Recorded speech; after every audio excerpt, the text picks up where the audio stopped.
Cadê o povo, hein, gente?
Gente, vai aguentar mais alguém?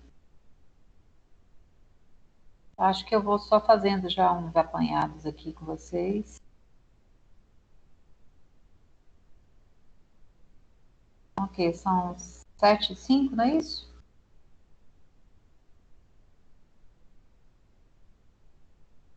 Então vamos lá, então. Gente, boa noite para todo mundo.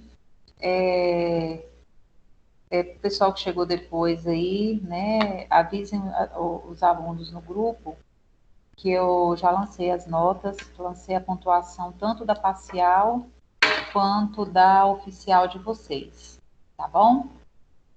E aí dei uma olhadinha lá, veja se está tudo certinho. Como eu disse para vocês na aula Ô, passada. professora, Oi, meu amor. Pode falar, Isabel. no caso hoje, então, a gente está na unidade 3, seção 3, é isso? Hoje a gente está na unidade 3, No caso, aula para 3. acompanhar Isso, pelo material, exatamente. é Exato. isso mesmo, né? Unidade 3, aula 3. Isso, Foi né? até Tá bom. isso mesmo, tá? Foi até bom, gente, Isabel tocar nesse assunto, porque assim, eu queria só relembrar vocês que vocês não podem deixar de acessar o AVA, viu, gente? Para fazer as atividades que são propostas lá, até para conseguir interagir melhor a cada aula que eu vou dando, né? Para você conseguir ter um aproveitamento melhor. Então, não deixem de entrar lá, né? Fazer as atividades, porque o assunto ele tende a ficar mais redondo, né? Quando vocês fazem fazem tem essa conduta, né? Tanto antes quanto depois das nossas aulas. Muito mais proveitoso. Tá bom, gente? Hoje o assunto que a gente vai falar, ele é bem interessante porque ele vai explicar sobre um monte de patologias cardíacas. Você vai conseguir entender o que é a pressão arterial. A gente fala tanto, eu estou com pressão alta, eu estou com pressão baixa, mas o que é essa pressão alta?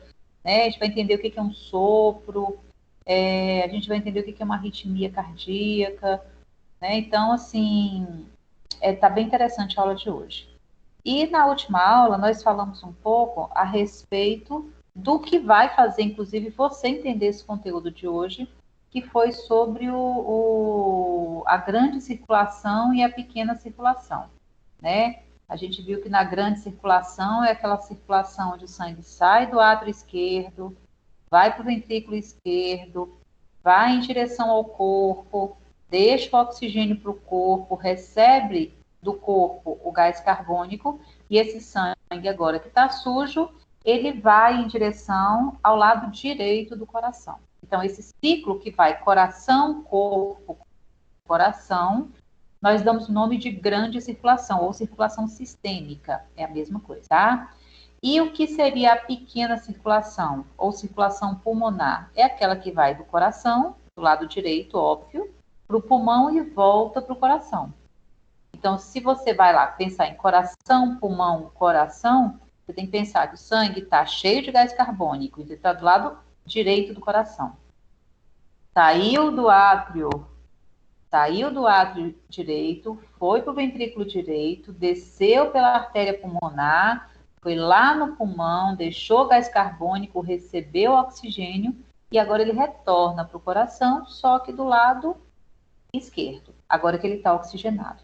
Então, a gente viu um pouco sobre essa dinâmica, isso vai fazer você entender, por exemplo, quando você tem um problema de tipo sopro, por que o paciente sente muita falta de ar, né? Então, tem algumas coisas que são importantes que vão depender muito da aula que vocês tiveram na semana passada, tá bom? Então, a primeira coisa que eu queria falar, para começar falando hoje para vocês, é a respeito do que a gente chama nos livros, vocês vão encontrar isso como bioeletrogênese cardíaca. E que é isso, professora? A eletricidade que passa no coração, nada mais é do que isso. Ou seja, a gente sabe que o coração, ele contrai e ele relaxa. Se você coloca a sua mão no coração, você sente ele bater, você sente o tuntar dele, tá? Mas depois a gente vai ver o que é esse tuntar que o coração faz. Mas assim, você sabe que o coração está todo momento contraindo e relaxando, para ele conseguir fazer aquela função de bomba que ele faz, ou seja, para ele transportar o sangue tanto para o corpo quanto para o pulmão, como a gente viu na aula passada. Então, para ele ter esse efeito de bomba, esse efeito de contração, é necessário que um estímulo nervoso, ou seja, é necessário que haja eletricidade passando pelo músculo cardíaco.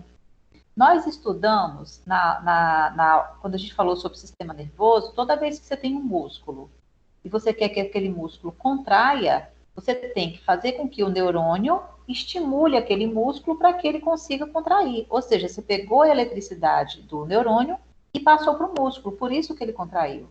No coração é a mesma coisa. O coração da gente, se não tivesse eletricidade passando por ele, o coração iria ficar parado. É um músculo sem estímulo elétrico, ele iria ficar parado.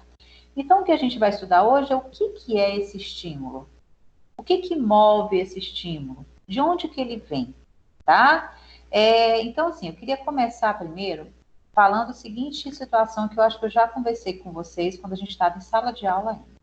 Eu falei assim para vocês, gente, quando o indivíduo, a gente estava discutindo, eu acho que foi sobre morte cerebral, tá?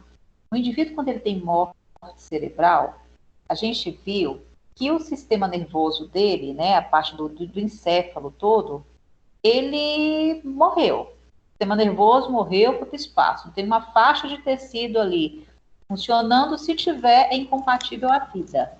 Então, quando a gente tem o sistema nervoso considerado morto, tá? Você diz que o indivíduo sofreu uma morte cerebral. Você tem uma morte cerebral, a pessoa ela é considerada morta. Só um pequeno detalhe. Apesar da pessoa ser considerada morta, o coração da pessoa continua batendo por algum tempo, tá? Ele continua batendo, mesmo a pessoa sendo considerada morta. Aí você fala, mas como assim? Antigamente, eu fazia muito com os alunos uma prática, só que eu parei de fazer por morro de dor, né?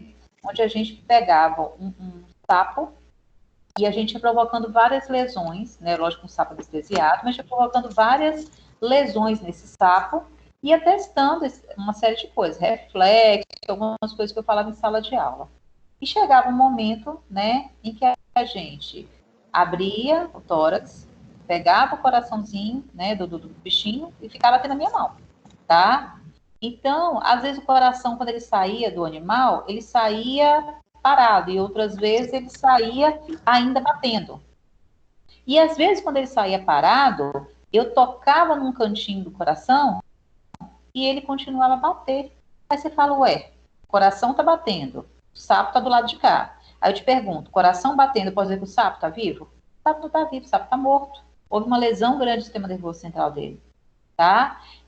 Só que o coração continua batendo ainda. A mesma coisa acontece quando o indivíduo tem morte cerebral. Por que o coração bate, mesmo nessa situação, estando fora do corpo? De onde vem esse estímulo elétrico, tá? Então, o que acontece? Se você for pegar o coração, a gente tem é como se fossem dois grupos, como é que eu poderia colocar? Dois amontoados de neurônios que são responsáveis de sozinhos gerarem eletricidade, gerarem aquele potencial de ação que a gente viu e passar aquele potencial de ação para frente. Então, observe, ele tem capacidade de sozinho gerar eletricidade, tá? E essa eletricidade, ela vai passando para frente. Quando ela chega lá na frente, ela vai encontrar outro grupo de neurônios. Esse grupo de neurônios vai receber essa eletricidade que esse primeiro gerou e vai passar essa eletricidade para frente. Então, esse grupo de neurônios que eu estou falando que a gente tem lá implantado na parede do coração, a gente dá o nome de nó ou nódo. Nó ou nodo. Nós temos dois nódulos, tá? Observem esse desenho que eu coloquei para vocês, ok? Vocês conseguem observar que aqui é um coração partido ao meio, né, com esse corte aqui. E observa que tem uma coisa verde que está circundando o que do coração? Ele está circundando o local que tem miocárdio, que tem músculo no coração. Então, se você observar bem atentamente esse desenho, você vai ver que tem, na parte bem de cima, tem como se fosse uma dilatação dessa coisa verde, dessa linha verde. E aí, descendo um pouco mais abaixo, você tem uma outra dilatação. O que seria essa dilatação? Essa montoeira de neurônios que eu tô falando, que eu falei para vocês. Você lembra que eu falei para vocês que tem neurônio de todo tamanho? Né? Então, assim, esses neurôniozinhos, eles se aglomeram nessa parte de cima, lançam os seus axônios para essas regiões, essa parte verde que vocês estão vendo, que prolonga a partir dessa parte que é mais redondinha, ela, na verdade, é uma continuação desses neurônios. Então, você tem, na verdade, dois nodos ou dois amontoados de neurônios, que seria esse primeiro verdinho dilatado que vocês estão vendo em cima, tá? Essa dilatação mais superior, e embaixo essa dilatação mais inferior aqui, também verdezinha, tá? Se você olhar nos nomes que eu coloquei aí, vocês vão ver assim, nódo sinusal, tá? Ou é a mesma coisa de eu falar de nódo sinoatrial. É a mesma coisa. Nódo sinusal e nódo sinoatrial seria o quê? A seta não chegou aonde deveria de estar. Esse nódo, ele está bem nessa primeira dilatação verde que vocês estão vendo acima. É como se você tivesse que puxar um pouquinho essa seta para baixo, onde está escrito nódo sinusal. E aí, chegando mais embaixo, vocês vão ver essa segunda dilatação que está mais arredondada também, que a gente chama de nódo atrioventricular ou nó atrioventricular, tá? Então, é como se fosse, eu fiz um outro desenho para que vocês conseguissem entender melhor. Quer ver? Deixa eu colocar no outro para vocês verem. Acho que tem que entrar o meu para dizer que é melhor, né, gente? Então, veja bem. Observa que eu coloquei aqui para vocês uma bolinha em cima, representando esse primeiro nodo, tá? Para ficar mais palpável para vocês. E uma bolinha embaixo, representando esse segundo nodo. Tá todo mundo vendo, né? Esse nodo de cima... Não apareceu não, prof. Para ninguém? Para mim apareceu. Para mim também. Então, Pra quem mim não tá está aparecendo. aparecendo, então quem não está aparecendo, sai e volta novamente. Faz essa gentileza. Oi. Tá, vou esperar você ler.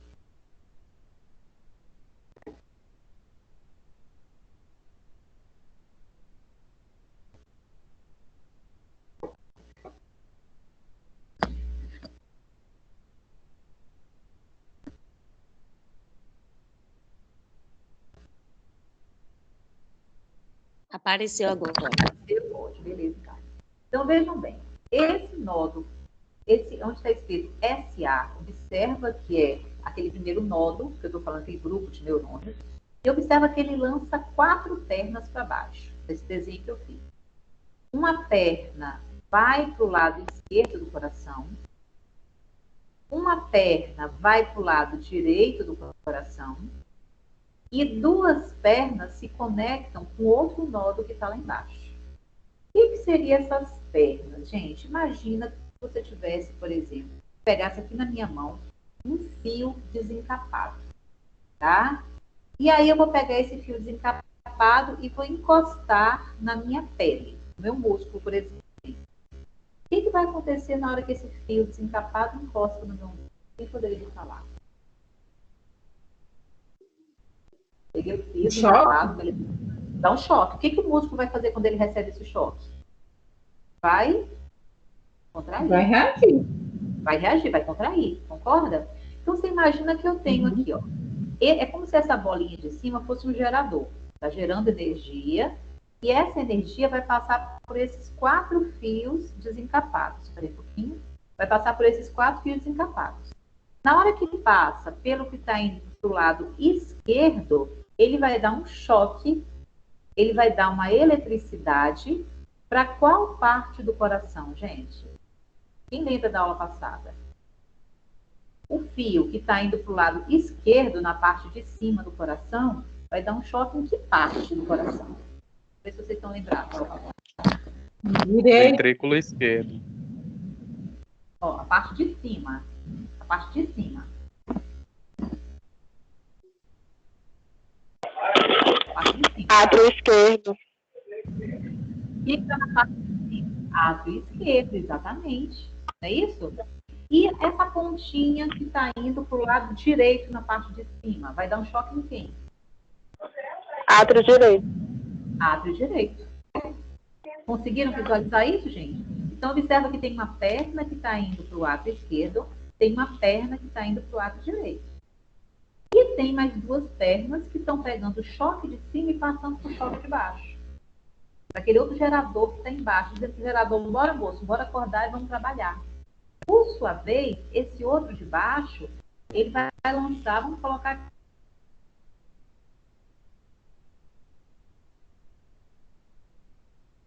Se elas estão pegando a parte de baixo, qual é a parte do coração que ela está pegando? Seja o lado direito, seja o lado esquerdo. Qual é a parte do coração que ela vai estar pegando? Quem poderia falar para mim? Ventrículo. Ventrículos, exatamente. Ventrículo direito e ventrículo esquerdo. Tá? Então, o que acontece? Para vocês entenderem melhor, esse nodo, esse de cima, chamado nodo sinoatrial, ele gera sozinho eletricidade. Essa eletricidade, ela vai ser transportada para esse outro nodo, que é o nodo atrioventricular. Só que nesse mesmo momento, esse fio desencapado está jogando eletricidade para os átrios, tanto direito quanto esquerdo.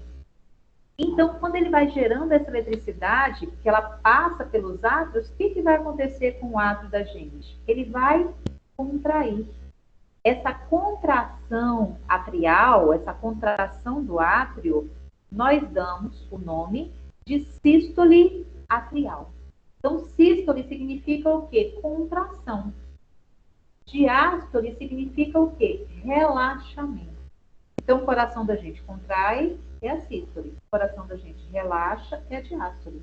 Para ele contrair, ele precisa que o estímulo elétrico venha até o músculo cardíaco, até o miocárdio, e mande ele contrair, tá? Então, esse primeiro nodo que vocês estão vendo, que é o nodo sinoatrial, gera sozinho a eletricidade e passa para o átrio direito, átrio esquerdo, e ainda envia esse sinal para baixo, para o nodo átrio ventricular. Entenderam, gente? Tranquilo? Por sua vez, esse segundo nodo, que é o nodo átrio ventricular, vai pegar essa eletricidade agora e vai jogar para a parte inferior do coração, que vocês estão vendo aqui, tá? Nos livros, vocês vão encontrar essa descida, esse feixe que está descendo, depois desse segundo nodo, de feixe de His, feixe de H e S, tá? E aí essas fibras que vocês estão vendo que formam esses feixes de His são chamadas de fibras de Purkinje. Mas para quando vocês estiverem lendo, vocês saberem do que se trata. Mas na verdade é o que, gente? Um nodo gera eletricidade, joga eletricidade para o outro nodo. A passagem de um para o outro vai despolarizando, vai excitando, vai estimulando os átrios. Os átrios em cima contraem.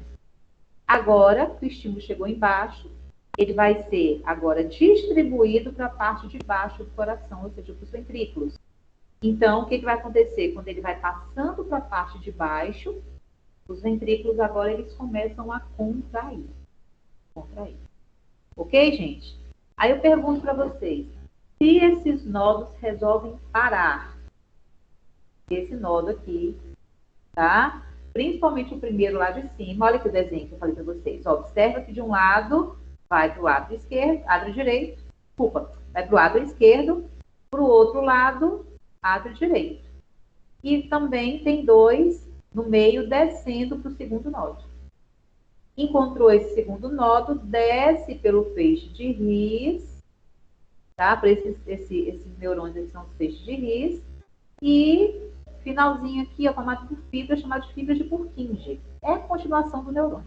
Continuação do neurônio. Só muda de nome, mas é a mesma coisa, tá? Então, eu pergunto para vocês, se esses nodos resolvem parar, qual vai ser a consequência disso? O que o paciente ele vai ter na vida prática da gente? O que você vai visualizar quando esses nodos param?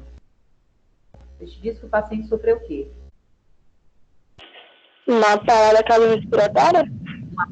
Não, parada cardíaca, né? Parada cardíaca, ou seja, o coração parou, tá? Mas aí, consequentemente, o pulmão vai parar depois também, tá? Então, a gente fala que o paciente sofreu uma parada cardíaca. E aí, quando você vai lá e sobe quando o paciente começa a fazer aquela massagem cardíaca, qual que é o objetivo, gente? Por que você vai lá e faz aquela... O que eu falei para vocês que aconteceu com o coraçãozinho do sapo?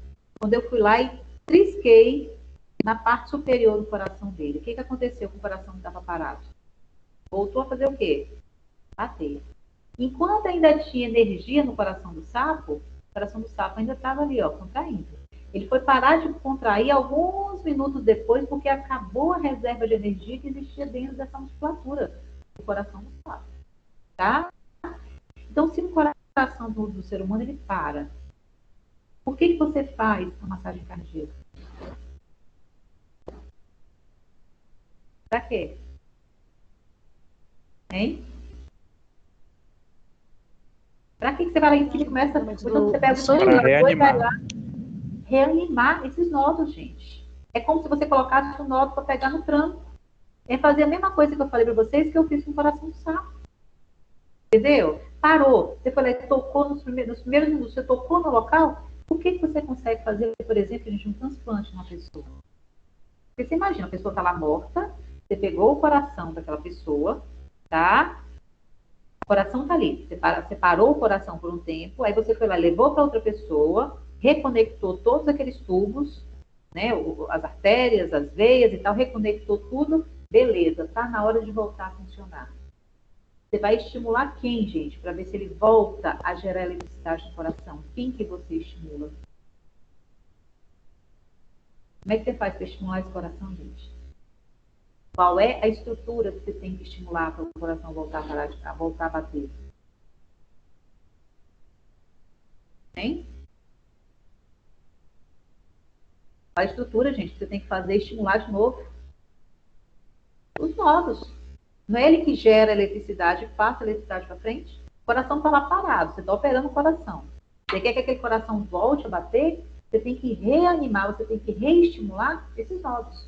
E a partir do momento que você, seja com desfibrilador, seja de forma manual, você estimulou esses nodos, ele volta a gerar a corrente elétrica no sinoatrial, continua mandando essa informação para o átrio ventricular, e à medida que ele joga de um para o outro, o seu átrio na parte de cima vai contraindo, e depois o ventrículo na parte de baixo vai se contraindo também. Entendeu, gente? Então, isso é o que a gente chama de bioeletrogênese cardíaca, ou seja, como é que a eletricidade no coração ela é gerada e ela é conduzida. Tá claro? Professora? Sim. A respeito do transplante, quando é tirado o coração, esse tempo da eletricidade é o tempo que eles colocam no gelo e aí a eletricidade, eles põem outro tempo para ter a eletricidade do coração? Na verdade, eles conservam aquele tecido, entendeu? Diminui o gasto energético por ele, resfria esse coração. E a partir daí, depois que você fez o reimplante, você tem um tempo adequado para isso. Não sei exatamente quantas horas são para você conseguir tirar do indivíduo e colocar no outro. Tá? Então, assim, você tem esse tempo para quê? Para que você não utilize o resto de energia que você tem dentro do músculo cardíaco, tá? E para que você preserve a vida de algumas estruturas, dentre elas esses nodos aí. Entendeu? Então, por isso que o tempo, você não pode passar do prazo após isso. Aí, igual, por exemplo, teve uma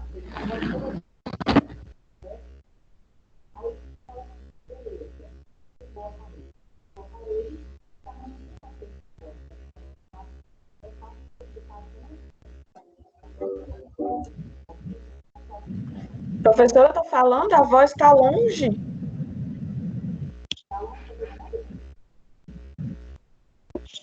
O som ficou ruim. Melhorou aí, gente? Ah, agora sim, mas o que a senhora falou não deu para ouvir nada. Agora eu vou Também repetir. não ouvi nada. Não? Então tá jóia. Então eu vou repetir aqui, porque o microfone acabou caindo. Ok. Então, desculpa, tá, gente? Aí, então, assim, eu falei para vocês que existe um tempo que se leva para isso, porque passado aquele prazo, você acaba perdendo o que você tinha de energia, é como se o tecido também começasse a deteriorar, entendeu? Então, você precisa conservar até aquele momento. E quando você faz, por exemplo, o indivíduo ele tem a morte cerebral, como eu estava falando, e o coração, ele, na verdade, ele só fica batendo por um tempo porque você está dando para ele oxigênio, através do respirador, e você está dando para ele nutrientes. Então, o paciente, enquanto ele tiver, né, tipo, você estiver dando esse suporte para ele, o coração, ele tem condição de continuar gerando essa eletricidade, mas não significa que o indivíduo esteja vivo, tá? O indivíduo, ele é considerado morto, porque a partir do momento em que você foi lá e desligou os aparelhos, logo depois ele gastou aquela reservazinha de energia que ele tinha, esses nodos param de conduzir novamente a eletricidade, tá bom? Então, deu para entender, gente, o que é isso? E é interessante, gente, que acontece assim, ó. Quando a parte de cima, ela contrai, a de baixo, ela relaxa. Ou seja, quando o nódo sinoatrial está estimulando a parte de cima, o nódo atrioventricular está ali relaxado, está mantendo o ventrículo relaxado. Quando o ventrículo começa a contrair, a parte de cima relaxa. Então, acontece aquele movimento assim com o coração. Contrai átrio, relaxa ventrículo. Contrai ventrículo, relaxa o átrio. Então, toda vez que você faz a sístole no átrio, toda vez que você contrai o átrio, o ventrículo, que é a parte de baixo, ela relaxa. Toda vez que você contrai o ventrículo, o átrio relaxa. Então, é esse movimento que você vê no coração, ó. Tá? Enquanto um está relaxado, enquanto a parte de cima está relaxada, a de baixo está contraída. E vice-versa. Tá certo? Quando acontece alguma alteração nessa passagem dessa eletricidade, nessa ordem que eu estou falando, o indivíduo tem o que a gente chama de uma arritmia cardíaca. Ele não está conseguindo gerar essa eletricidade no tempo correto e passar para as estruturas, tanto de cima quanto para baixo. É como se você tivesse um descompasso nessa geração e distribuição dessa energia pelo coração, tá? E aí, o que acontece? Aí, eu falei para vocês que a sístole e a diástole são os movimentos que o coração faz. Lembrando que a sístole é a contração e a diástole é o que a gente chama de relaxamento, tá? Então, essa passagem do sangue ao longo do coração, desde o momento em que ele entra no átrio e que ele passa pelo ventrículo e sai a partir dali, essa passagem dele por todo o coração, nós damos o nome de ciclo cardíaco, tá? Então, são todos os eventos que acontecem com a passagem do sangue pelo coração. Para explicar esse ciclo cardíaco, eu gosto de pegar essa imagem aqui, que eu costumo desenhar para os alunos. Então, o que eu fiz aqui, gente? Observe, eu coloquei 2 recipientes. Esquece coração agora, tá? Vamos imaginar que você tem aqui 2 recipientes. Um na parte de cima, que está com a letra A, e outro na parte de baixo, que está com a letra V. A de átrio, V de ventrículo. Tudo bem? Ok. Observa que entre o A e o V, eu coloquei como se fosse um cano, e na ponta desse cano, imagina, gente, como se fosse aquelas portas de faroeste. Todo mundo sabe como é aquela porta de faroeste. Você vai empurra e ela abre assim, tá? Você para de empurrar, ela fecha. Imagina uma porta daquela nessa parte de cima e nessa parte de baixo. Observa que embaixo eu também desenhei uma portinha de faroeste, tá? Então, o que eu fiz? Um recipiente em cima, outro embaixo, e entre as duas eu coloquei uma portinha. Essa porta a gente vai chamar de válvula ou válvula. Então, eu coloquei uma válvula entre os átrios e os ventrículos e uma válvula entre o ventrículo e a saída dele, que é a artéria. Não sei se vocês se recordam, mas a gente viu naquelas primeiras aulas isso aqui, ó. A parte de cima você tem os átrios, a parte de baixo você tem os ventrículos. Se vocês observarem essa estrutura meio esbranquiçada que eu coloquei aqui, ó, isso daqui é, na verdade, essa porta de faroeste, é a válvula, tá? É a válvula. Só que observa nessa imagem que tem uma válvula do lado esquerdo, tá? E tem uma válvula do lado direito. Essa válvula do lado esquerdo, que está entre os átrios e os ventrículos, nós chamamos de válvula bicúspide ou válvula mitral. Então, se na prova eu coloco para você como é que é chamada a válvula que está entre o átrio esquerdo e o ventrículo esquerdo. Ela é chamada de válvula mitral. Tudo bem? Tranquilo? Agora, se você for para o lado direito, você vai ver que essa estrutura esbranquiçada, que está também entre o átrio e o ventrículo, também é uma válvula. E essa válvula é chamada de tricúspide. Ok? Então, do lado esquerdo, eu tenho a bicúspide ou mitral. E do lado direito, eu tenho a tricúspide. Então, é como se uma tivesse 3 partes e a outra tivesse 2 partes. Ela lembra aquela mitra, aquele chapéu que o Papa usa, tá? Por isso que ela leva esse nome. Então, do lado direito, tricúspide, lado esquerdo, mitral, tá? São as válvulas que a gente tem entre os átrios e os ventrículos. Alguma dúvida nisso aqui que eu falei? Porque isso que a gente vai usar. Tá claro? Espero que sim. Agora, veja só. Vamos pegar ainda a aula passada. Vamos recapitular. A gente viu que o que está em azul vai para o pulmão. É um sangue cheio de CO2. E o que está em vermelho aqui, a gente viu que seria a artéria aorta. Observa que na saída da artéria pulmonar e na saída da artéria aorta, eu tenho também 2 válvulazinhas.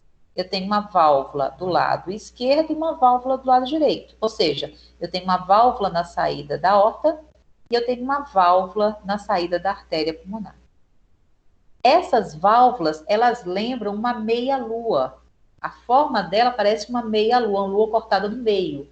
Então, a gente vai chamar essas válvulas de válvulas semilunares. Semilunares. Então, aonde estão as semilunares? Elas estão entre o ventrículo e as artérias. Qual artéria? Artéria aorta e artéria pulmonar, porque na aula passada a gente viu que tudo que sai do coração sai pela artéria. Tudo que volta ao coração volta pela veia. Então, como isso daqui é saída, está representando a saída do sangue pelo coração, a gente tem aqui do lado da artéria aorta, a gente tem a válvula semilunar aórtica. E a que sai lá na artéria pulmonar, válvula semilunar pulmonar.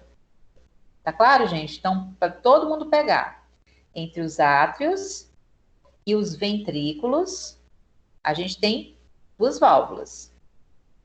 Uma é a mitral, a outra é a tricúspide, certo? E entre o seu ventrículo e a sua artéria, a artéria que está embaixo dele, a gente tem também as válvulas, só que agora são chamadas de semilunares. Então, a gente tem a semilunar aórtica, quando a gente está falando de artéria aorta, e a gente tem a semilunar pulmonar, quando a gente pensa em artéria pulmonar. Então, se a gente voltar para o desenho que eu fiz, vamos voltar para ele. Aqui, observa que entre o átrio e o ventrículo eu coloquei a válvula atrioventricular, que poderia ser ou a bicúspide ou a tricúspide. Eu não falei se esse lado é lado direito ou lado esquerdo do coração. Tudo bem? E embaixo, entre o ventrículo e a artéria, eu coloquei uma outra válvula, válvula semilunar. Lembrando que se for do lado esquerdo, você tem que pensar que é semilunar aórtica. Se for do lado direito, você tem que pensar que é semilunar pulmonar. Ok? Tranquilo? Agora, uma coisa extremamente importante, gente. Essas válvulas, elas abrem e fecham por diferença de pressão. Tipo assim, se eu tenho um local que tem muita pressão e eu tenho outro local que tem pouca pressão, o que acontece? Como eu tenho essa diferença, um local tem muito, um local tem pouco, isso força essa válvula a abrir. Tudo bem? Então, sempre a válvula da gente vai abrir a depender dessa diferença de pressão que eu tenho. Se um lugar está muito cheio de sangue, tem muita pressão, outro local tem menos pressão, a válvula abre. Lembra da porta do faroeste? Se você fizer uma pressão nela para passar, a porta faz o quê? Ela abre, porque você está fazendo essa pressão, você está botando força nessa válvula, nessa porta, ok? Então, é mais ou menos assim que funciona o coração da gente. Imagina comigo que esse recipiente de cima seja o átrio, ok? Eu falei para vocês que quando o átrio está relaxado, o ventrículo está contraindo. Quando o ventrículo começa a contrair, o átrio está relaxando. Então, sempre o que faz um, o outro se opõe. Ó. Você faz esse movimento, contrai em cima, relaxa embaixo, certo? Então, vamos imaginar que nesse átrio, que está agora relaxado, certo? Eu peguei e eu enchi esse átrio de sangue. Quando eu encho esse átrio de sangue, você imagina só, em cima tem muito sangue, embaixo, que seria no ventrículo, não tem sangue nesse momento. Aí eu pergunto para vocês, aonde que eu vou ter uma pressão maior? Em cima ou embaixo nesse momento? Aonde a pressão está maior? No átrio ou no ventrículo? Falei que o átrio está cheio de sangue. No átrio. No ventrículo. No átrio. No átrio, porque o átrio está cheio, e o buraco de baixo está vazio. Então, em cima eu vou estar tendo mais pressão do que embaixo. Então, está tendo essa diferença de pressão que eu falei para vocês. Resultado, essa diferença de pressão vai pegar essa válvula que eu desenhei para vocês, essa válvula atrioventricular, e vai fazer o que com essa válvula? Essa válvula vai abrir. No momento que essa válvula abre, olha que interessante. Eu peguei o sangue que estava em cima e eu dividi esse sangue em duas partes. Imagina que eu peguei essa quantidade de sangue e dividi ao meio. Coloquei metade 1, metade 2 aqui. Na hora que eu abro essa válvulazinha do meio, que vocês estão vendo aqui, esse volume número 2, ele vai passar para baixo de forma passiva. Tipo assim, abrir, já que tem mais pressão em cima que embaixo, o sangue simplesmente começa a escorregar. Só que na hora que você começa a passar esse volume aqui, que está no A, para o V, que você colocou metade dele ali, o que vai acontecer? A pressão entre os dois lados vai chegar um momento que vai ficar o quê? Vai ficar igual. Você imagina, se eu passei a metade do sangue de cima para baixo, que embaixo está relaxando. Aí o que vai acontecer agora quando eu tenho metade do sangue no átrio e metade do sangue no ventrículo? O que eu faço para o resto conseguir passar do átrio para o ventrículo agora? Já que as pressões agora ficaram iguais. Você imagina, passei um pouco de sangue do átrio para o ventrículo, passei a metade. A pressão de cima ficou igual à pressão de baixo. Ou seja, o sangue está parado. O que eu faço agora para aquele restante do sangue escorregar e vir para baixo, gente? O que eu tenho que fazer com ele? Vai relaxar. Relaxar, mas olha só. O de baixo está relaxando, o de cima está relaxado também. O que eu tenho que fazer com a parte de cima agora para espremer? Contrair. Contrair. Porque se eu contraio a parte de cima, o que acontece com a pressão do sangue lá em cima? Ela aumenta.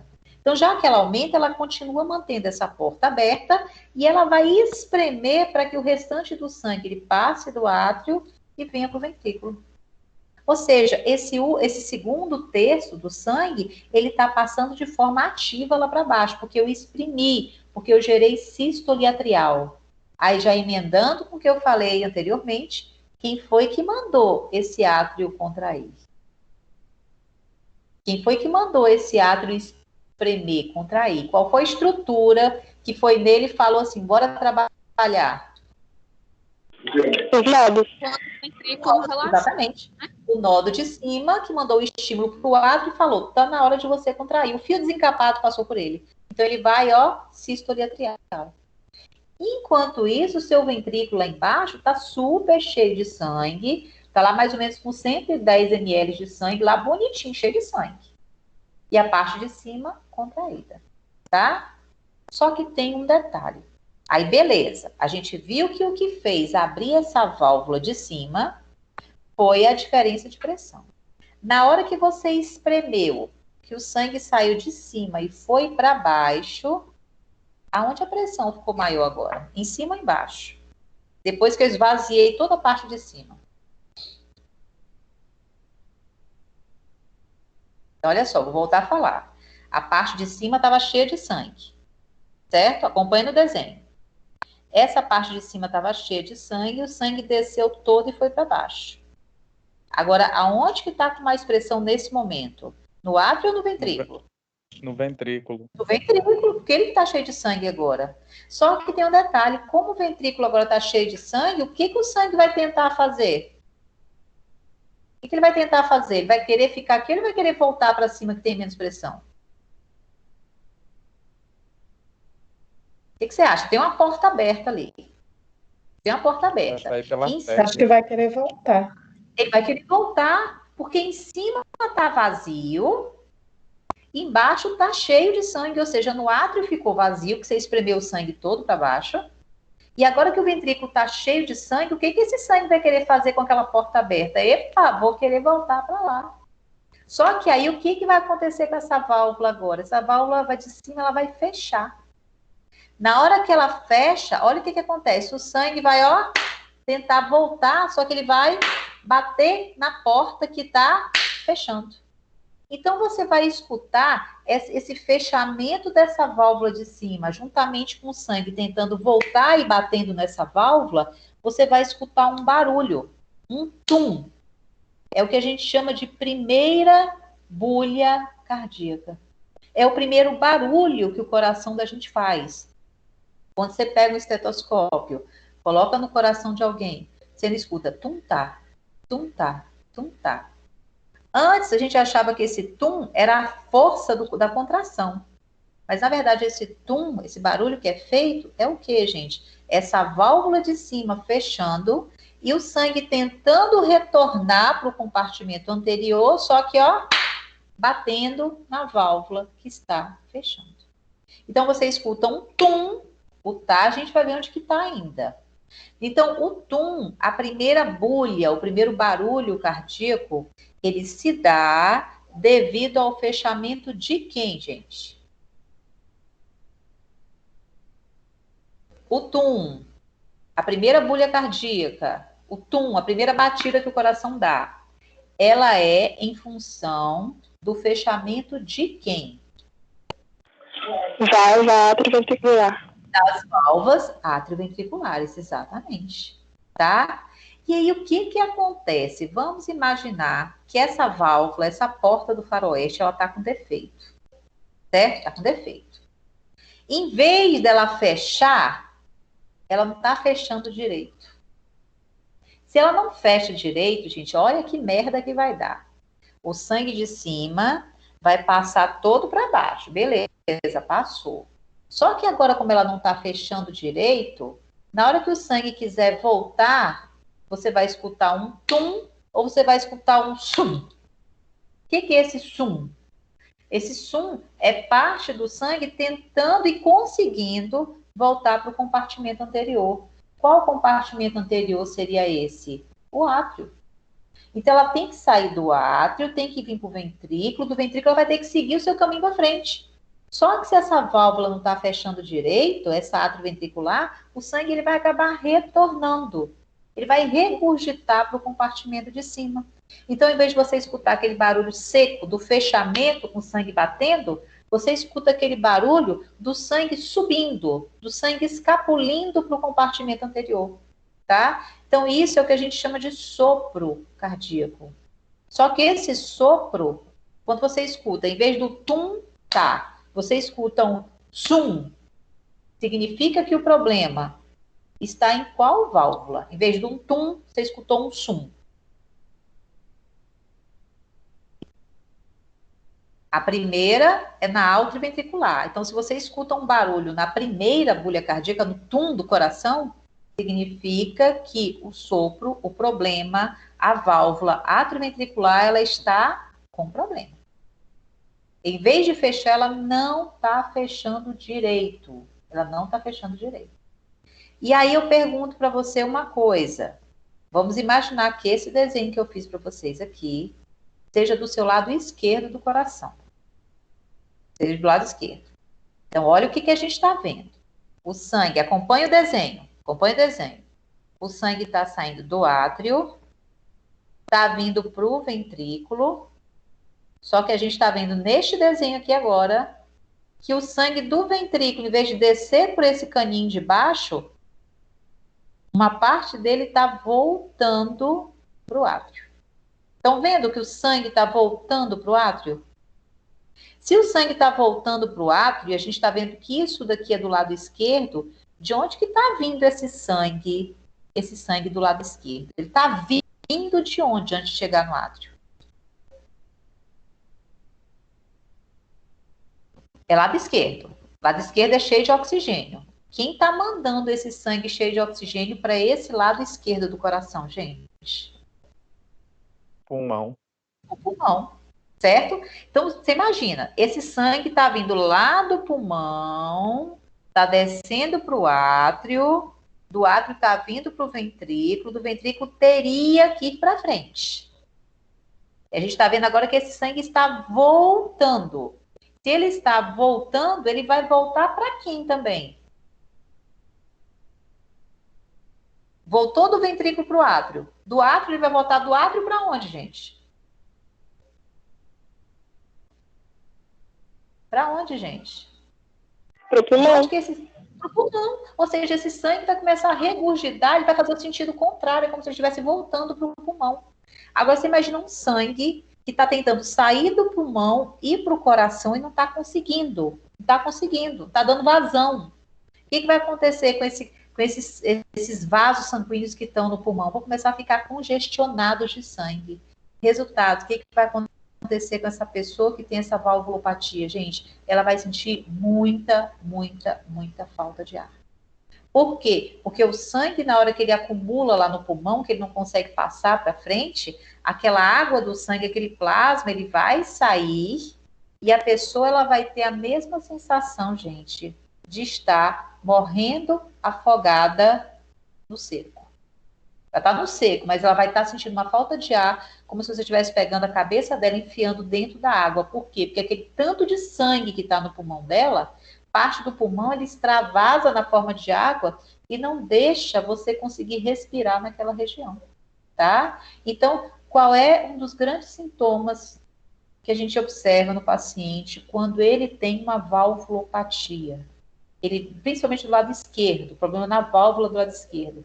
Ele vai sentir muita falta de ar, principalmente quando ele fizer uma atividade física, por exemplo, onde o coração dele tiver que trabalhar com um pouquinho mais de força.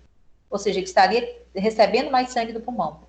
Só que ele não está conseguindo passar esse sangue para frente porque a válvula está fazendo o sangue voltar para o compartimento anterior. Tá? Foi nessa turma que alguém me falou que tinha valvulopatia? Foi uma turma que alguém falou que tinha valvulopatia, acho que operou, alguma coisa assim, ou a válvula melhorou depois. Foi aqui, gente? Uma das turmas, uma aluna me falou a respeito disso, que ela tinha, tá?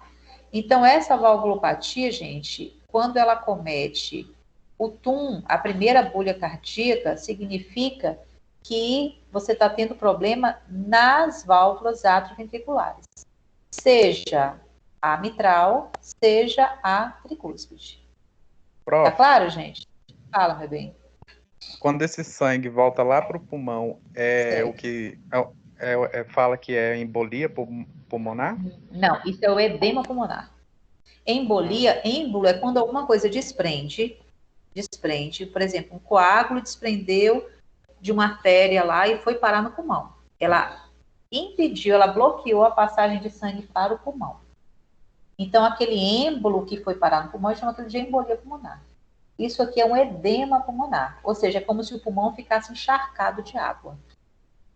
Que a gente vai ver depois que é diferente do derrame pleural, que é outra água que você pode ter no pulmão também, tá? Então, isso aqui a gente vai falar mais sobre edema pulmonar quando chegar em respiratório, que é o nosso próximo assunto. É o assunto do próximo capítulo, né? Isso daqui é o que a gente chama de edema, é diferente da embolia, tá certo? Nos dois, o paciente vai sentir a mesma falta de ar. Só que a causa de uma é diferente da causa do outro. Tá claro, gente? Muito difícil, gente. Não? Então, vou recapitular para vocês conseguirem fixar, tá? Então, volta a falar. O sangue, vamos pegar, faz de conta que isso que eu coloquei aqui para vocês é o lado esquerdo, coração, tá? Então, o sangue veio lá do pulmão, encheu o meu átrio esquerdo, a pressão no átrio ficou maior do que no ventrículo. Então, essa válvula AV, atrioventricular, ela foi aberta. Abriu essa válvula atrioventricular. A primeira parte do sangue passou bonitinha, tranquilo. A segunda, para conseguir passar, o coração, o átrio, ele entrou em sístole atrial. Tá? Então, essa sístole atrial jogou esse sangue do átrio para o ventrículo, espremeu o sangue para baixo. Nesse momento, a válvula atrioventricular, ela vai se fechar. Ela fechou, o sangue vai fazer o quê? Ele vai tentar retornar para o compartimento anterior.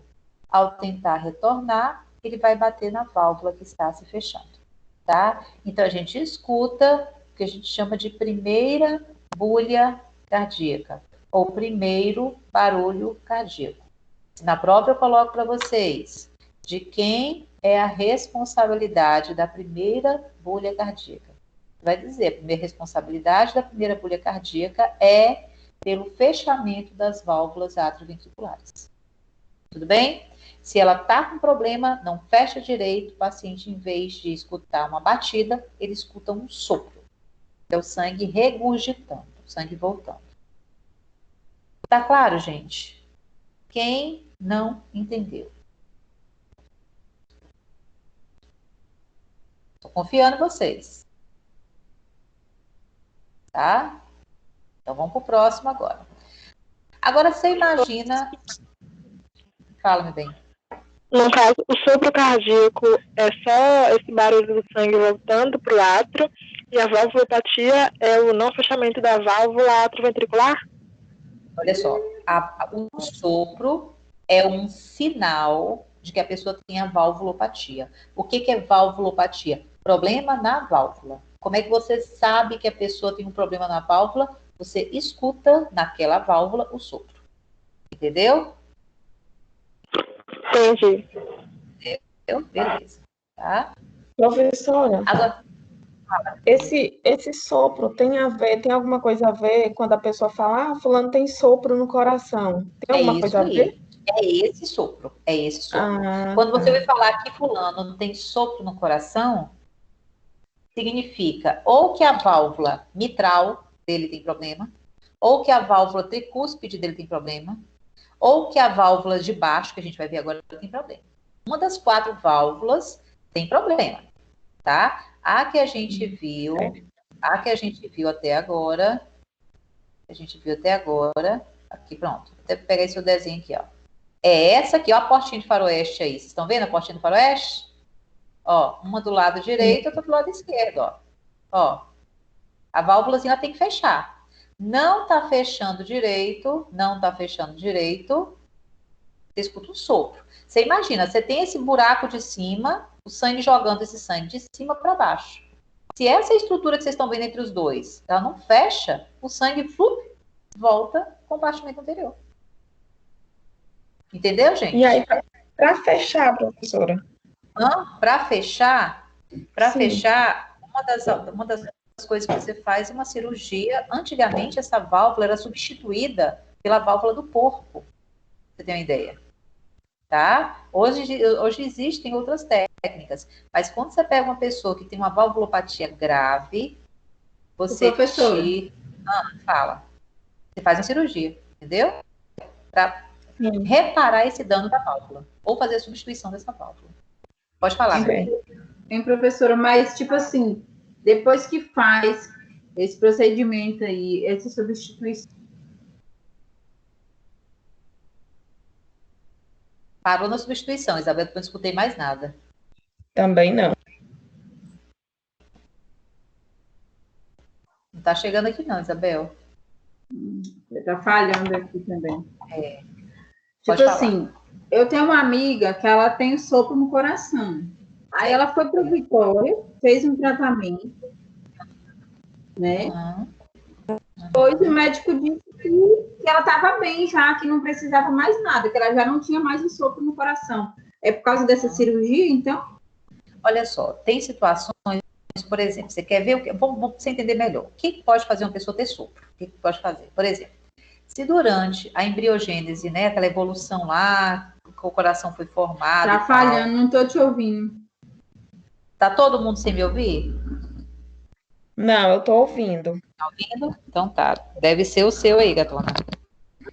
Então, olha só. Você imagina o seguinte. Durante a formação do coração, a válvula pode não formar direito? Pode. Primeira situação. Segunda situação. A gente viu que essa válvula ela é feita de endocárdio. Lembram? Aula passada? Pericárdio, miocárdio e endocárdio. Então, se é endocárdio, a pessoa vai lá, tem uma infecção de garganta, tem uma infecção de dente, seja lá onde for. Aquela bactéria, se sair daquele lugar e parar nessa válvula aí, nesse endocárdio, vai inflamar o endocárdio. Essa válvula, uma vez que é formada de endocárdio, não vai fechar direito. A pessoa vai sentir o quê? Sopro. Então, na verdade, quando a pessoa tem um endocardite, qual é o sintoma? O que esse indivíduo vai apresentar? Sopro. Entendeu? Então, a gente viu uma segunda coisa que pode causar sopro, que seria uma infecção no endocárdio. Terceira coisa, à medida que você vai envelhecendo, suas válvulas vão danificando. Então, é muito comum você pegar, por exemplo, pessoas idosas e desenvolverem sopro. A gente chama até aquele de sopro fisiológico, sopro inocente. E quando você pega uma situação, por exemplo, se essa colega sua, ela estava tendo uma endocardite por causa de uma infecção, resolveu o problema da infecção? Beleza. Ou então, vamos imaginar que uma pessoa ela tenha tido uma valvulopatia porque ela nasceu com problema na válvula durante a gestação e tal. Se aquele problema for leve, se espera que com o tempo a válvula vá se fortalecendo, tá? E às vezes você usando determinados medicamentos e tal, vai melhorando a condição da válvula. Agora, tem situação que quando ela é grave, é uma valvulopatia grave, aí não. Aí a solução nesses casos seria realmente cirurgia. Entendeu, Isabel? Tá? Então tem que ver essa colega sua de qual perfil que ela se encaixaria. Para ter uma noção realmente, né? Se era leve, o que estava causando. São várias coisas que podem causar. As causas mais comuns são essas que eu estou citando para vocês. Entendeu? Então tem que ver o que realmente está causando aquela valvulopatia. Tá? Professora. Professora. Fala, meu amor. Isso tem a ver também com veia do coração entupida ou não tem nada a ver? Não, a veia do coração entupida é outra coisa que a gente vai falar a respeito dela. Ah, certo. Entendeu? É outra coisa. Então a gente está vendo assim, o coração ele pode ter vários problemas. Primeiro que a gente viu, você pode ter um problema na eletricidade. O cara com arritmia e tal, você já viu que pode ser alguma coisa na eletricidade. O cara sofreu uma parada cardíaca. Agora, a gente está vendo um outro problema que o coração pode ter. Na passagem do ciclo cardíaco, na passagem do sangue pelo coração, você pode ter algum problema com essa passagem, do tipo, a válvula não está funcionando direito. Então, isso é uma outra alteração que o coração pode ter. Tá? A primeira valvulopatia que a gente está vendo é valvulopatia relacionada às atrioventriculares. Ou seja, a gente está vendo o que acontece com essas válvulas bicúspide e tricúspide com essa passagem. As outras duas que estão abaixo, a gente vai ver agora. Tá claro, gente? Eu não quero que vocês vão para frente sentindo dúvida nisso que eu falei até aqui. Tá claro isso para vocês? Espero que sim, tá? Então, vamos voltar para o desenho aqui de novo. Ok, então já vimos que do átrio passou para o ventrículo, a válvula PAN fechou, certo? Gente, o que leva, na verdade, essa válvula da gente a fechar? O que leva essa válvula a fechar é o seguinte. Na hora que o sangue saiu do átrio, veio para o ventrículo, você sabe qual que vai ser a pressão dentro do ventrículo? A pressão lá, na hora que cai aquele sangue lá, que o sangue ocupa todo aquele espaço do ventrículo, ele faz uma pressão, mas é uma pressão assim muito pequena. Muito pequena. Na situação onde eu falei, vocês estavam vendo lá que o átrio estava cheio de sangue, o que fez ele passar de cima para baixo, ou seja, do átrio para o ventrículo, no início foi a diferença de pressão. Tinha muito sangue em cima, pouco sangue embaixo, o sangue, pã, passou. Primeira parte sozinho, depois precisou de espremer. Só que na hora que o ventrículo enche de sangue, tá cheio de sangue, aí você fala, beleza, o sangue ali vai dar uma pressão na parede do ventrículo. Mas essa pressão, gente, ela é muito, muito baixa. Por que que ela é muito baixa? Se você observar que embaixo do ventrículo eu coloquei um tubo. Vocês estão vendo esse tubo? Quem é esse tubo que eu desenhei aqui para vocês? O que é esse tubo aí? Quem poderia falar para mim o que é esse tubo que eu desenhei embaixo ali, onde começa a válvula semilunar? Quem é esse tubo? Que artéria? Nesse caso aí faz de conta que é a artéria aorta. Você pensa em lado esquerdo, a gente está falando de artéria aorta.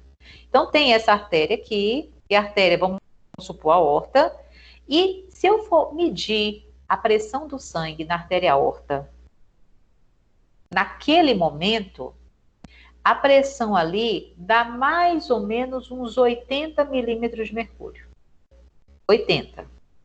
Se eu for medir a pressão no ventrículo, naquele momento que ele está cheio de sangue, não chega a 5 milímetros de mercúrio. Ou seja, se nessa situação que tá, eu abrir aquela portinha do faroeste, o sangue, em vez de vir do ventrículo para a artéria, vai acontecer o quê? Vai vir da artéria para quem? Para o ventrículo. Porque a pressão na artéria é 80. A pressão que está ali no ventrículo, ela é quanto? Ela é em torno de 8. De 5, 8, sei lá. Pouquinha, muito baixa. Então, o que eu preciso fazer com esse ventrículo agora que ele está cheio de sangue? Eu preciso fazer esse ventrículo diminuir o tamanho dele, porque na hora que ele está cheio de sangue, que eu reduzo o tamanho dele, o que vai acontecer com a pressão dentro do meu ventrículo? Você imagina, gente, eu tenho 1 litro de água. Eu coloco 1 litro de água num recipiente desse tamanho. Grandão. Agora eu vou pegar esse 1 litro de água e eu vou botar num recipiente desse tamanho. Qual que a pressão vai ser maior, gente? Primeira situação ou segunda situação?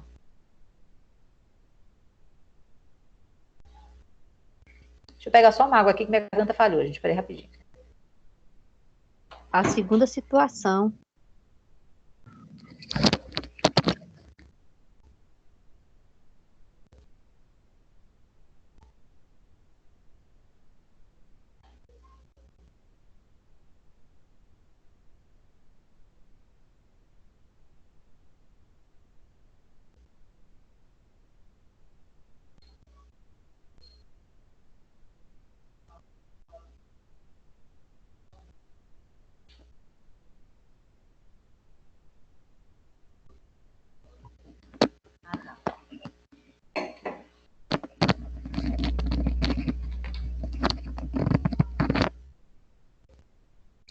Desculpa, a gente pegar uma água ali, que senão não vai não, tá?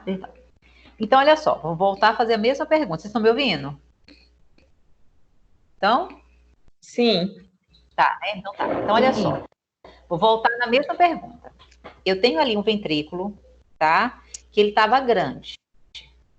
Na hora que eu diminuo, se eu diminuir o tamanho desse ventrículo, com a mesma quantidade de sangue que eu tenho ali, o que vai acontecer com a pressão dentro do meu ventrículo? Vai aumentar. Vai aumentar, concorda? Se eu peguei aquele tanto de sangue que eu tenho ali no coração e conseguir espremer, o que vai acontecer? Vou aumentar muito a pressão ali dentro. Só que o coração da gente é assim, gente. Olha que interessante. Você tem o ventrículo aqui embaixo. Vocês estão vendo aí? V de ventrículo. Na hora que a gente viu aqui que isso daqui encheu de sangue, primeiro o ventrículo ele vai fazer uma contração, que a gente chama de contração isovolúmica. O que é isso? É como se ele se preparasse para fazer uma contração de fato. Na hora que ele faz essa contração isovolúmica, que a gente chama, é como se o coração ele gerasse apenas uma tensão no início. Tensionou, essa tensão é para pegar essa válvula de cima aqui, ó, e abrir e fechar, para o sangue não voltar. Em seguida, depois dessa tensão, o que vai acontecer? Ele vai começar a contrair de fato, ele vai diminuir o tamanho dele. Só que quando você vai diminuindo o tamanho do coração na parte de baixo, a pressão vai aumentando, aumentando, ou seja, no início eu falei que ela estava em 5. Em 5. Para quanto que ela vai depois que você espreme bastante? Ela vai para um valor de 120. Olha o tanto que você aumentou a pressão. Então, já que agora na parte de cima está 120, e a gente está vendo que aqui na artéria que eu desenhei estava no valor de 80, 120 em cima, 80 embaixo. O que vai acontecer então agora com a válvula de baixo, já que eu tenho essa diferença toda de pressão? O que vai acontecer com a válvula de baixo que estava fechada? A válvula agora vai abrir. Na hora que a válvula abre, o sangue do ventrículo, ele vai começar a fluir para esse tubo aqui de baixo que vocês estão vendo.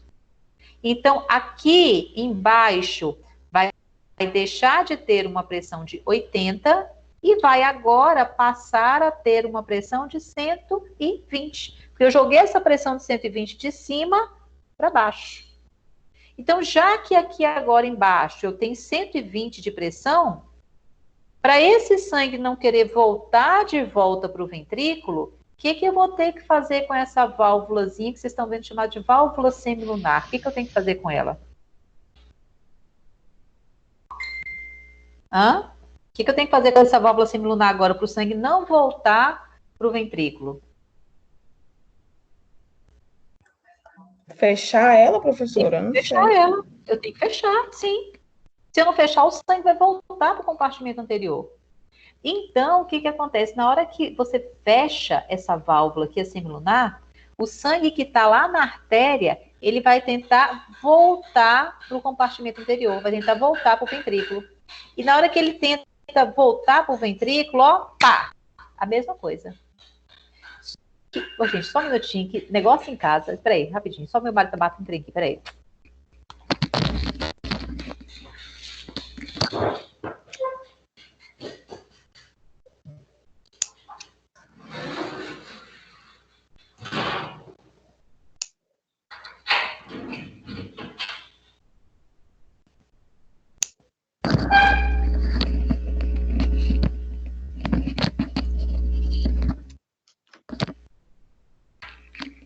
Gente, se não separar até o final dessa quarentena, o caso é pro resto da vida, tá? Vamos lá. Ai, ai, meu Deus do céu, só Jesus na causa, né? Ninguém merece, eu dou mal, vamos batendo aqui lá fora. Merece. Desse mal eu me queixo. Pois é, tá vendo? Mas vamos lá, né, gente? Então, vamos voltar, voltando agora, que eu até desconcentrei aqui. Então, vamos voltar. Vai junto comigo aqui, ó. O ventrículo estava cheio de sangue. Põe todo mundo o olho no ventrículo, no V. Estava cheio de sangue. Aí, esse sangue agora, ele sofreu uma grande pressão, que foi o ventrículo gerando sístole, gerando contração. Essa contração aqui de cima saiu de um valor de 5, foi para um valor de 120, ficou altíssima. Aí, o que acontece? Tem essa diferença agora de pressão, o ventrículo está com muita pressão, e a artéria está com pouca pressão, 80 só. Então, já que eu tenho essa diferença de pressão, abri a válvula que está embaixo. Abri a válvula que está embaixo, o sangue vem do ventrículo aqui de cima, e ele vai descer por esse tubo que vocês estão vendo. Desceu pelo tubo, ou seja, essa pressão de 120 que estava no ventrículo, eu joguei para dentro da minha artéria. Agora que a artéria está cheia de pressão, o que essa válvula vai ter que fazer? A válvula vai ter que fechar. Só que na hora que ela fecha, o sangue vai tentar voltar para o compartimento anterior. Então, na hora que ele tenta voltar, você vai escutar um barulho de tá, tá. Então, o que é esse tá? O que é esse segundo barulho que a gente escuta no coração da gente? Essa segunda batida que ele dá? Tum tá, tum tá. O que é esse tá? Esse tá é essa válvula de baixo fechando e o sangue tentando retornar e batendo nessa válvula que está fechada. Tá? Então, esse segundo barulho nós chamamos de segunda bulha cardíaca. Professora, essa válvula aí, ela pode ter problema? Demais, gente. Se ela tiver problema, em vez de um tum, tá, você escuta um tum, sa. Tum, sa. O que seria esse sa? O sa é o sangue vindo dessa artéria e conseguindo retornar para esse compartimento anterior. Então, isso é sinal, se a pessoa tem um sopro nesse segundo, no segundo barulho, na segunda bulha cardíaca, significa que as válvulas de baixo, as válvulas atrioventricular, perdão, as válvulas semilunares, elas estão com problema, elas estão danificadas. Aí vai acontecer a mesma coisa que a gente viu, você sempre vai fazer o sangue retornar para o compartimento anterior. Entendeu, gente? Então, você pode ter sopro na válvula mitral, na válvula tricúspide, na válvula semilunar aórtica, na válvula semilunar pulmonar. Lembrando que quando são nas de cima, acometem as primeiras bulhas cardíacas. Quando o problema são nas de baixo, acometem as segundas bulhas cardíacas. Tá? Então, é tum, tá. Se for tum, sa, ou seja, o barulho, o problema está na de baixo, significa que as semilunares que estão com problema. Ok? Quem gostaria de comentar alguma coisa até aqui?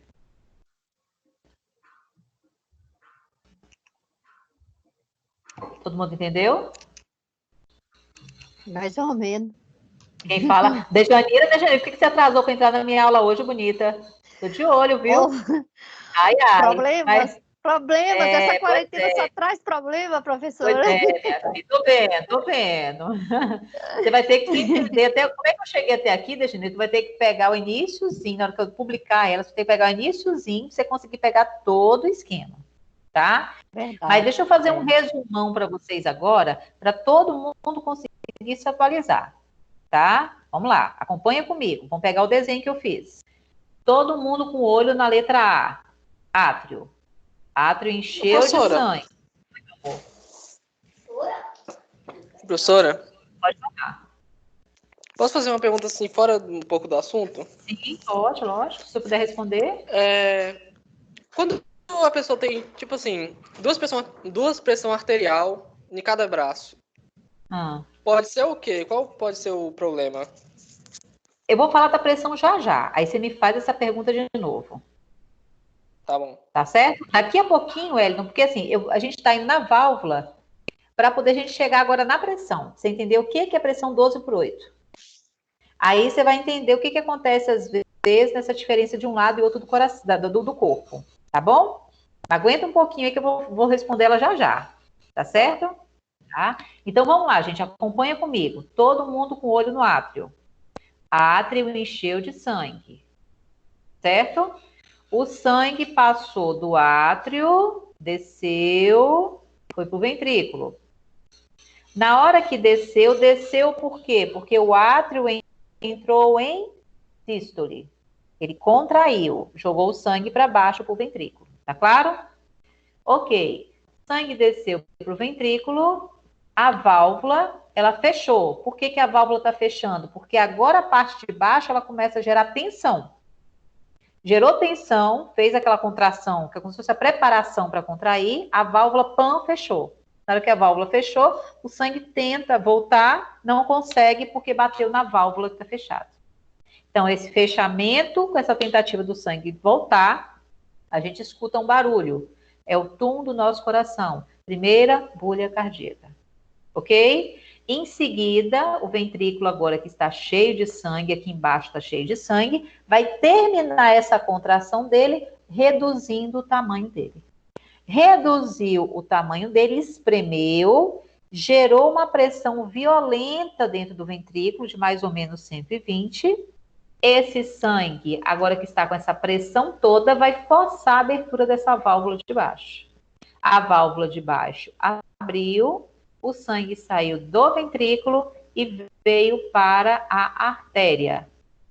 Ao chegar na artéria, a válvula que estava ali, ela agora fechou. Na hora que ela fecha, o sangue vai tentar voltar da artéria para o ventrículo. Com isso, você vai escutar o que a gente chama de segunda bulha cardíaca, ou seja, o segundo barulho cardíaco, tá? Lembrando que se ela estiver com um problema, em vez de escutar um barulho, uma bulha, um barulho, você escuta um sopro. É o sopro cardíaco. Então, o sopro, ele pode acometer as válvulas que estão em cima ou podem acometer as válvulas que estão embaixo. Tá claro, gente? Quem não entendeu esse processo aqui até agora? Tá claro para vocês? Aí aqui, então, a gente consegue pegar agora lá no primeiro, nesse slide aqui, ó, o ciclo cardíaco. Então, observa, acompanha, é o ciclo, é a passagem do sangue. Enquanto isso, está recebendo sangue de novo e o processo continua. Então, aqui, ó, primeiro, ó, você tem em cima dilatando, o átrio dilatando, para poder receber o sangue. Enquanto o átrio está dilatando, sístole embaixo.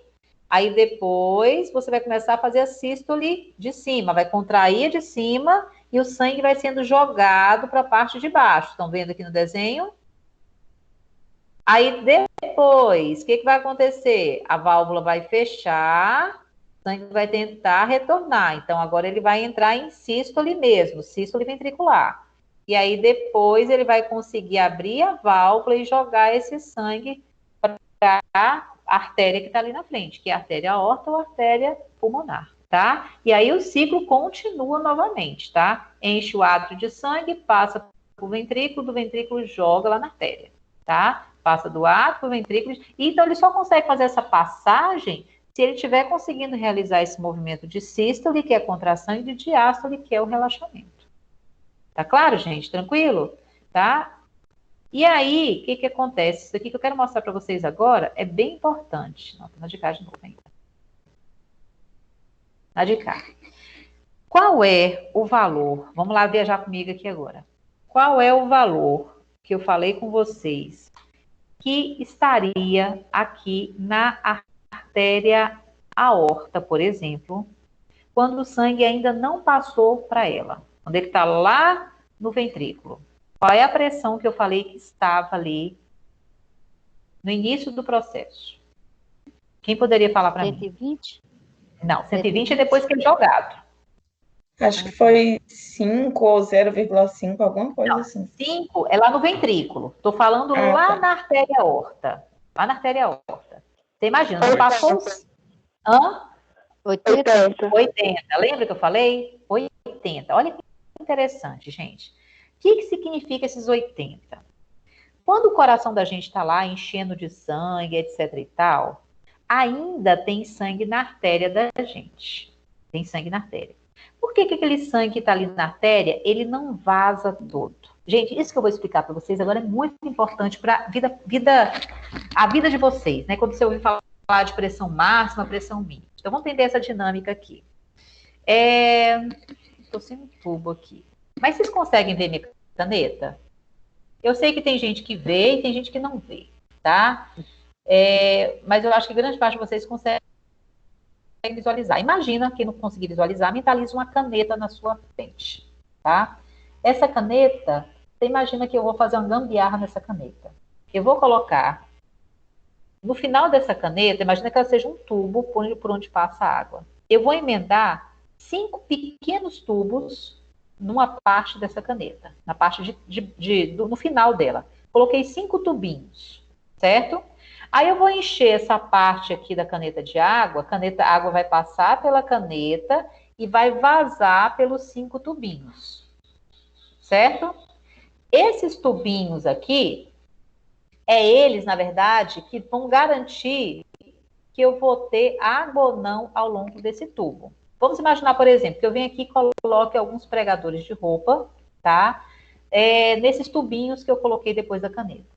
Botei um pregador, 2 pregadores, 3 pregadores. Na hora que a água passa pela caneta, quanto mais pregador de roupas eu tenho aqui, mais a água vai conseguir escapulir ou mais ela vai ficar acumulada na caneta? O que você acha?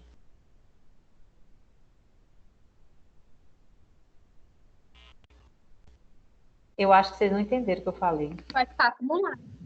Vai acumular. Vai acumular. Vai Isso. acumular. Beleza, vai acumular, porque eu estou botando pregadores de roupa. Agora você imagina, eu tinha 3 pregadores de roupa e 2 locais que podiam vazar água. Agora eu vou tirar um pregador de roupa. Vai vazar mais fácil a água? Vai ou não vai? Vai vazar mais fácil. Vai vazar mais fácil. Vou tirar outro pregador de roupa.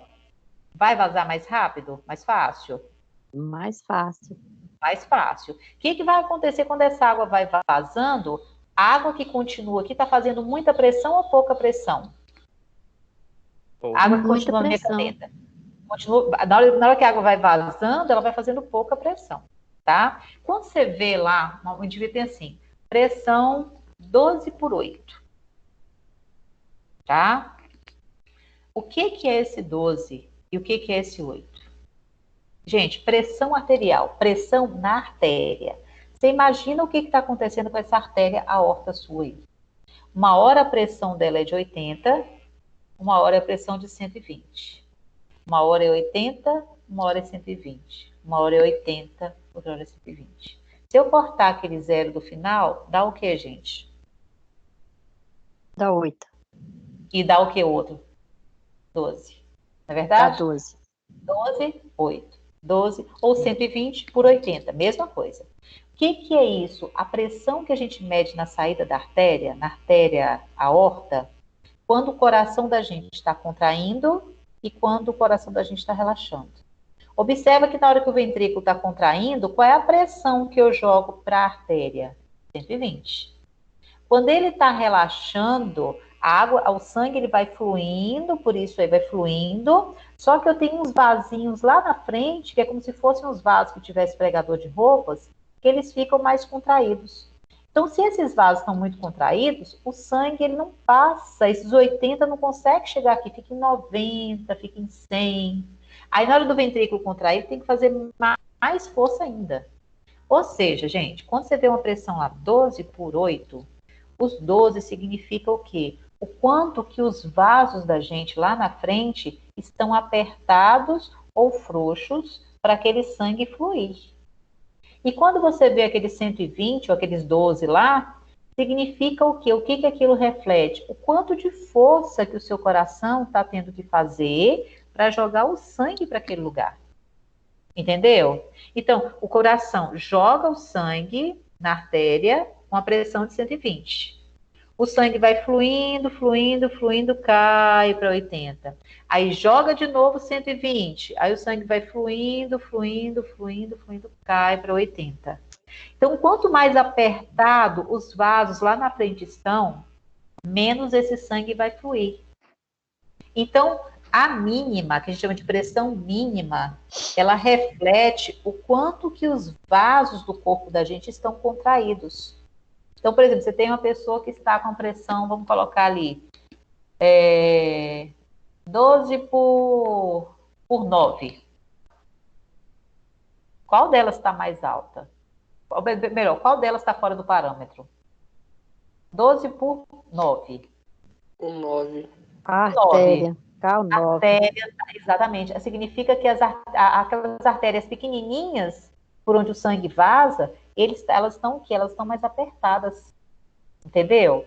Vamos imaginar, por exemplo, uma pressão 160 por 80, ou 16 por 8.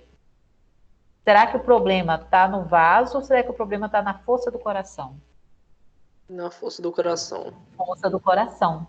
Vamos imaginar uma pressão 160 por 10.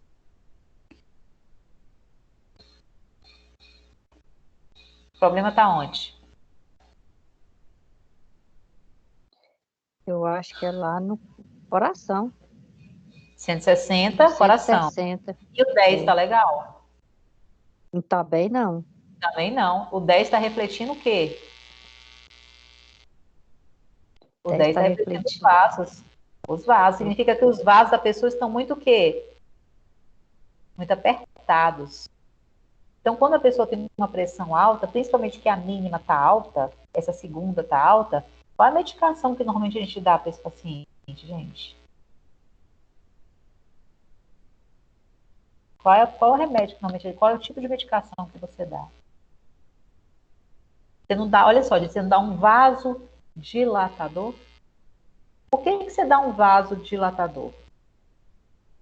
Dilatando os vasos, o sangue vai fluir melhor ou ele vai ainda ter muita resistência na hora daqueles 120 passar para os 80? Vai fluir melhor. Ele vai fluir melhor. Entendeu? Então, quando você dá um vasodilatador, você acomoda mais esse sangue, consequentemente, o coração vai ter que fazer menos força para poder passar esse sangue para frente. Ele não teve que gerar 120, porque lá embaixo era 80. Então, se você sobe essa de 80 para 100, ele vai ter que fazer uma força de 140. E, gente, o mais perigoso é o quê? É a máxima ou é a mínima?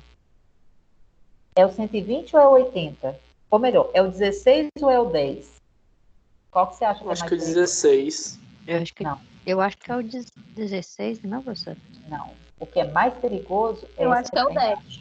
É o 10. Você sabe por quê? Porque é o 10 que reflete o quanto que os vasos da gente estão fechados. Lembra do pregador de roupas? É ali que reflete o quanto que os vasos da gente estão fechados. Se ele estiver muito fechado, o povo do coração vai ter que botar mais força. E qual é o problema do vaso estar muito fechado, gente? O que pode acontecer? A pressão baixa? Vaso? Não. O vaso está muito fechado, a pressão fez o quê? Aumentou. Né? Por exemplo, 16 por 10.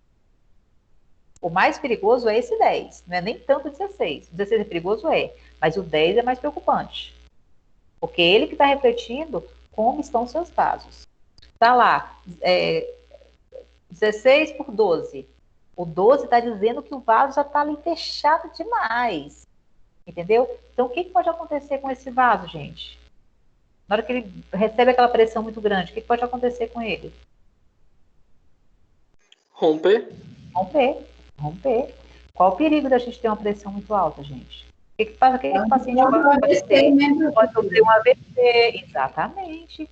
Entendeu, gente? Porque essa mínima, ela reflete como que estão os vasos do indivíduo. Olha o perigo.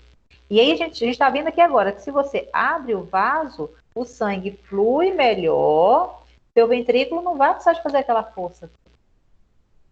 Você entendeu, gente? Toda vez que você mexe no vaso, você reduz essa pressão que está na saída da artéria e, consequentemente, o ventrículo da pessoa não vai ter que fazer mais aquela força toda que ele fazia anteriormente. Entendeu?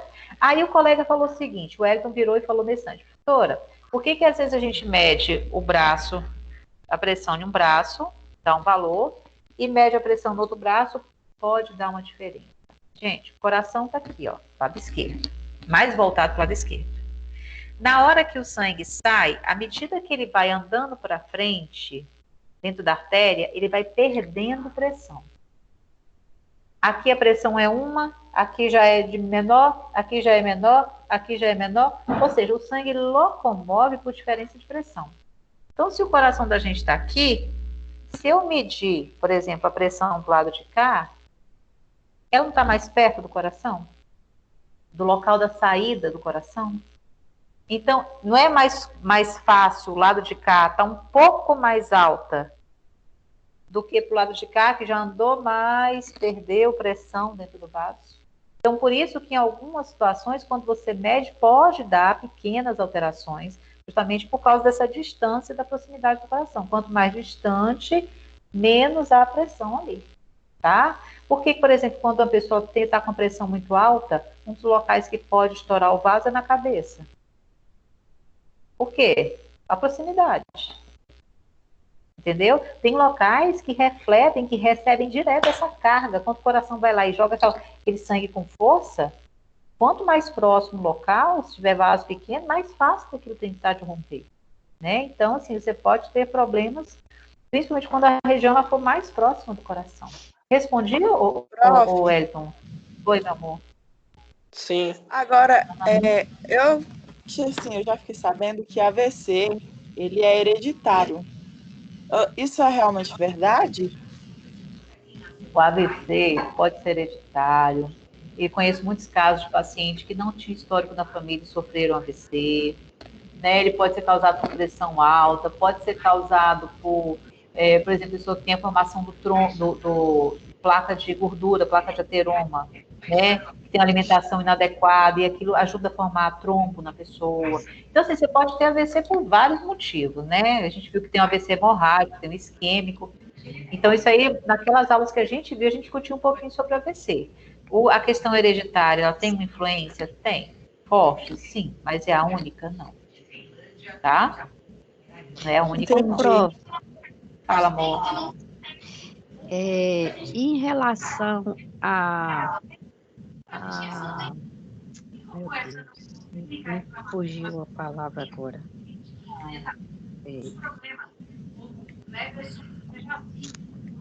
Pai. Deixa eu lembrar. Tá, você lembra, depois você me fala então. Tá? Então, gente, olha só. Cadê vocês aqui? Então, aqui, ó. Lembrei agora. Em relação a aneurisma, tem a ver com a pressão também? Aneurisma a gente já discutiu a respeito dele também, o Dejaneira. E a gente viu, né, o aneurisma é uma formação na parede da artéria e tal. A pessoa que tem o aneurisma, se a pressão dela estiver muito alta, você tem mais chance de romper o aneurisma. O aneurisma é uma artéria. Se a artéria recebe uma pressão violenta e a parede da artéria já tem aquela bolsinha, ela já é frágil, na hora que receber uma pressão grande, você pode estourar aquilo ali. Facilmente. Mas isso aí também pode ser hereditário? O aneurisma pode também, mas igual eu falei para a colega, nem todo caso você pode dizer que tenha o fundo hereditário, não.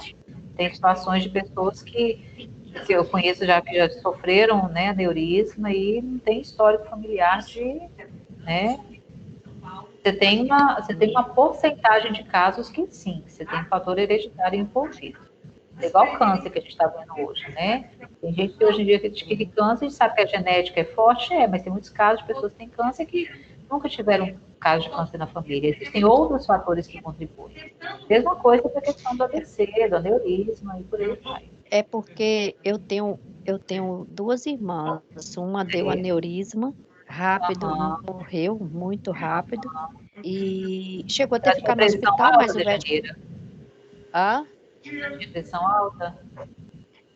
Até antes ela não tinha percebido que tinha pressão alta. Quando foi muito rápido, ela internou e depois ela deu uma aneurisma muito forte. Alta? Sim, quando chegou no hospital, sim, mas já tinha passado já ela ficou se automedicando. Então, quando ela chegou no hospital, ela já...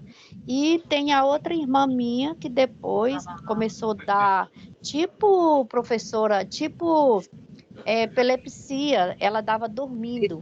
E aí, né? com muito tratamento, sabe? Ela mora aqui, mas depois foi para Vitória e tal, descobriu que ela tinha essa neurisma. E aí até que o médico falou que ela estava com uma bomba relógio na cabeça.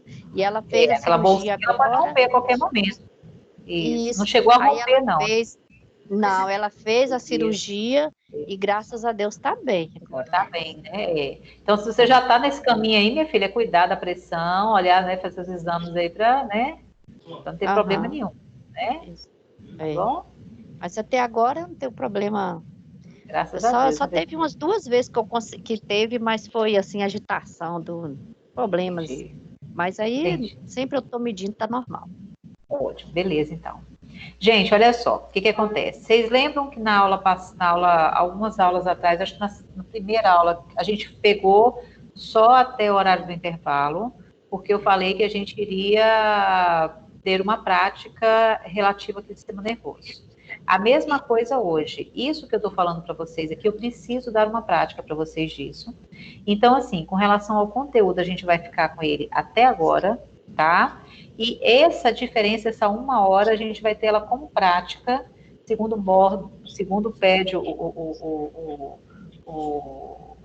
rege, né, nossa conduta acadêmica, né? E a gente vai ter essa prática assim que a gente retomar as aulas, tá bom? Então, com relação ao conteúdo, a gente vai ficar com isso aqui. Eu gostaria, gente, se vocês puderem depois, eu sei que esse assunto pode ser complicado para alguns, mas tentem rever esse assunto algumas vezes, para que vocês consigam fixar, tá? Porque isso aqui é bem importante, isso que eu estou falando. Tá bom, gente? Tranquilo? E bem complicadinho também, né? Por isso que é complicado, tá? Quando vocês forem estudar, tá? É só você procurar lá. Bolhas cardíacas, ciclo cardíaco e pressão arterial, tá bom? Aí na aula que vem a gente vai falar sobre outras coisas, falar sobre artérias, sobre veias, e a gente vai só emendando os assuntos um no outro, tá bom? Professora. Fala, meu bem. Poderia me explicar como é que funciona a doença de Chagas? Doença de Chagas? Da doença de Chagas, você tem a presença do parasita e ele vai pegar o seu miocárdio e a parede do miocárdio, ela vai ficando fina, tá? E aí, não tem esses buracos que você tá vendo aí? Esses buracos eles crescem, eles dilatam. Então, você fica com muito espaço para ser preenchido por sangue dentro do coração, só que a parede, ela fica fininha, com pouca força para conseguir fazer a sístole e a diástole. Diástole até que faz, mas o problema é fazer a sístole e ter força para ejetar aquele sangue para frente. Então, por isso que fala que no coração, na doença de Chagas, o coração cresce. Mas, na verdade, ele cresce por quê? Porque essas câmaras cardíacas, os átrios e os ventrículos, eles tendem a se dilatar e se encher mais de sangue. Entendeu? Então, o coração é como se ele ficasse grandão e bobalhão, vamos colocar assim, sem conseguir fazer direito ao processo de sístole, tá? Porque não tem força. Os outros órgãos também é a mesma coisa, prof? O quê? A doença de Chagas? Porque, não, na assim, verdade, o problema é que os órgãos, eles vão sentindo com o mau trabalho do coração. Porque na hora que ele começa a ficar fraco, você não consegue mandar sangue para os outros órgãos. E eles começam, às vezes, a entrar em falência. O que leva o paciente de Chagas a óbito é essa falência nos órgãos causada pela falta de suprimento sanguíneo. Ele não consegue deslocar o sangue direito para lá. Entendeu? Depois eu vou tentar achar uma imagem de um coração com essa alteração morfológica que eu estou explicando para vocês, que eu acho que vai ficar mais fácil de você conseguir visualizar isso que eu estou falando.